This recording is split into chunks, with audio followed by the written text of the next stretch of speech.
Every story needs a good place to start, and you'd be hard-pressed to find a better place for a story than a small community like Point Pleasant here in West Virginia, right in the heart of Appalachia. It's a perfect place for superstition and maybe even a monster. Appalachia is a cultural region that includes all of West Virginia and parts of 12 other states. It's where many of our forefathers like Washington and Jefferson hailed from, or you might know it for the legendary feud between the Hatfields and the McCoys. But in the late 1960s, a different, darker sort of legend took flight here. The legend of Mothman. Picture it, an 8-foot-tall man-bird hybrid haunting this place with glowing red eyes and a massive wingspan. It's known to give chase and escape with people's dogs in its clutches. It's even been connected to the deaths of 46 people in an area bridge collapse.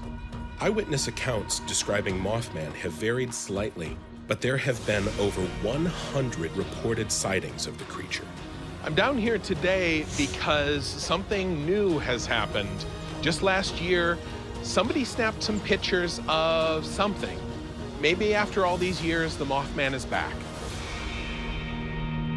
The photo I'm here to investigate hit the news, and that's a big deal in a town of 5,000 people.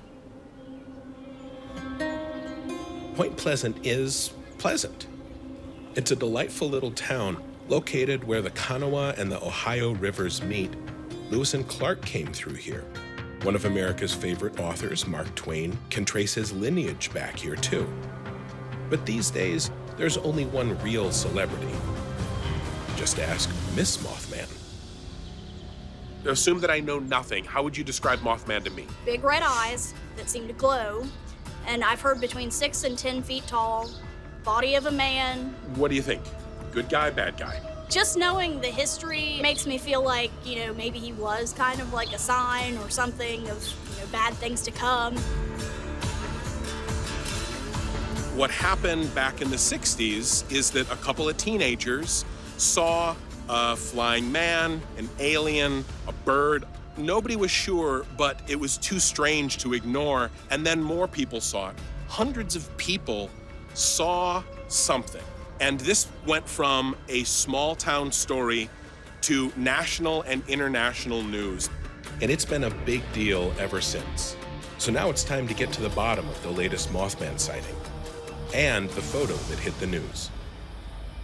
Hunters in Mason County may need to be on the lookout for something other than deer when they hit the woods this week. Up until Sunday night, he hadn't been spotted recently, but according to these pictures, the legendary Point Pleasant Mothman is back. Getting to see this story evolve in real time is something I can't pass up. As the story goes, a young man who was new to town was driving home from work when he said he saw something strange. He pulled over to get a better look and decided to snap some photos of a mysterious creature he saw in the sky. He didn't even realize what he had captured on camera, but news producer Fallon Pearson did. Forgive me for being a skeptic, but as a storyteller, I am also a professional liar. And so when I hear, oh, there's a new picture, but the person who took it wants to remain anonymous, I'm like, oh, sure. Pitch me on this guy being a real guy. Okay, here's the thing about living in a small town. Right. Especially if you're new to a small town. You don't want people to talk about you and gossip about you. And he told me that's kind of what his fear was. That makes maybe even more sense, given that if he is new to town, that might actually be worse than a local seeing it. Have you actually met with the person that took the photo? No, he agreed to an interview. We set it up. We were going to meet at the Mothman statue, and he texted me at the last minute that he wasn't going to be able to do the interview. Really didn't want people to think that he was crazy, basically.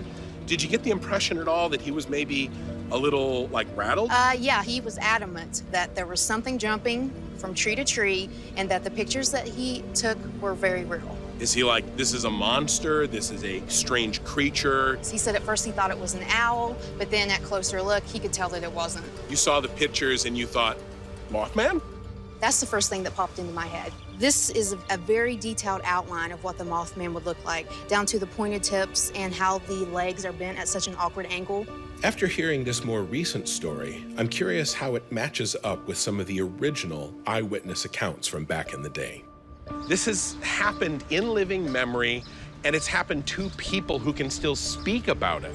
I have the opportunity to talk to those people, and I can't pass that up.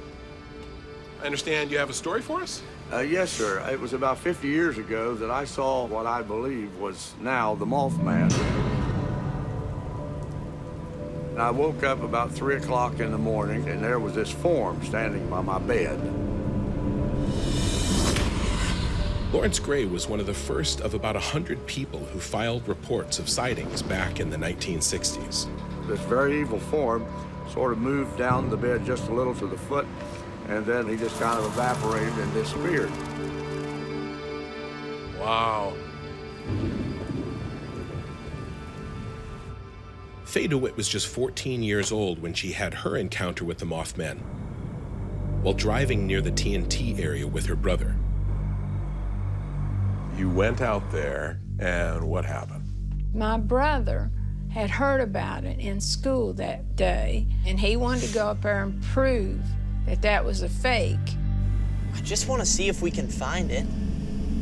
Come on, what are you, scared? It's probably just someone... Faye. Drive! I'm driving! And my brother sped up, and the thing was just right there beside us, like it was no problem at all for it to be there. Flying, running, I don't know. I couldn't see nothing but the face. What did his face look like to you? What grabbed your attention was the eyes on it. I can't say if it was glowing or what, it was just a red, and they were so big. And that I saw plain as day.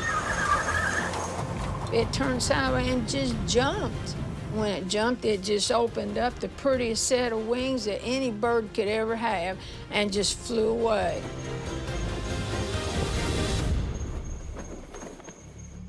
I've got a picture, and I'm curious if this looks a little like... Yep, that's what it looked like when it was flying. Like a human being. When you dig down into a complicated story like this, I think there's a lot of temptation to look into what does it mean? Here in Point Pleasant, the resident expert is Jeff Wamsley, who runs the Mothman Museum.